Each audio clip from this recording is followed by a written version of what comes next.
और अब एक परेशान करने वाली खबर। यह खबर उत्तर प्रदेश के बदायूं की है, जहां साजिद और जावेद नाम के दो युवकों ने एक ही परिवार के दो छोटे छोटे बच्चों की गला रेत कर हत्या कर दी। पुलिस ने हत्या के एक आरोपी साजिद का एनकाउंटर कर दिया है, दूसरा आरोपी जावेद अब भी फरार है। अगर आपको सिर्फ इतनी सी जानकारी मिलेगी तो इसे आप अपराध की खबर मात्र मान लेंगे, लेकिन ये इतनी सामान्य घटना नहीं है। दरअसल साजिद और जावेद ने जिन दो बच्चों की हत्या की वो उसके घर आया जाया करते थे। दोनों आरोपी बच्चे के पिता विनोद को अच्छी तरीके से जानते थे। बच्चे आरोपियों को भैया कहकर पुकारता था। विनोद के घर के सामने साजिद और जावेद का सैलून था।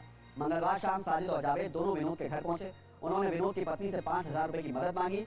पैसे देने की बात कहकर विनोद की पत्नी चाय बनाने चली गई। इतनी देर में साजिद उसके दो बेटों को लेकर छत पर चला गया। उसने अपने भाई जावेद को भी छत पर बुलाया और 11 साल के आयुष और 6 साल के आहान की गला रेत कर हत्या कर दी। हत्या करके दोनों भागे तो रास्ते में विनोद का तीसरा बेटा मिल गया, जिस पर उन्होंने चाकू से हमला कर दिया। उसके हाथ में भी चोटें आई हैं। घर से निकलते हुए साजिद ने विनोद की पत्नी से कहा, काम हो गया। बेटे की लाश देखकर विनोद की पत्नी रोने लगी।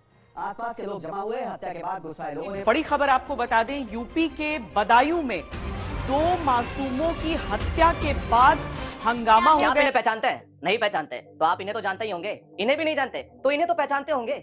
ये चेहरा कुछ याद आ रहा है? आप इन सब में से किसी को नहीं जानते? ध्यान से देखिए, 1 2 3 4 5 6 अनगिनत लोग हैं, किसी को तो जानते होंगे। अगर आप इन सभी में से किसी भी एक व्यक्ति को भी नहीं पहचानते हैं तो आपको बहुत बहुत मुबारकबाद हो, क्योंकि आपने सेकुलरिज्म की वो चरम सीमा पार कर लिया है जहां पर आपके सामने सच्चाई होते हुए भी आप अपनी आंखों के ऊपर हाथ रख के कहते हो कि नहीं नहीं नहीं, ऐसा तो हो ही नहीं सकता। हो सकता है।